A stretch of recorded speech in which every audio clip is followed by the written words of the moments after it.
bedroom or the dressing room maybe.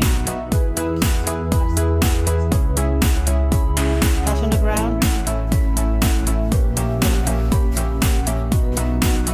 Air temperature guys.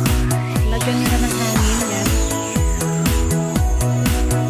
Hindi ka, ang gamit mo nito is lagyan mo na ng hangin, basta na siya. Tapos ito yung bedroom.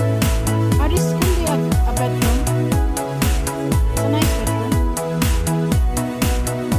Double bedroom. Siguro syempre pwede ka mag-sige. Ito na naman, mapasok dito guys ang double bedroom.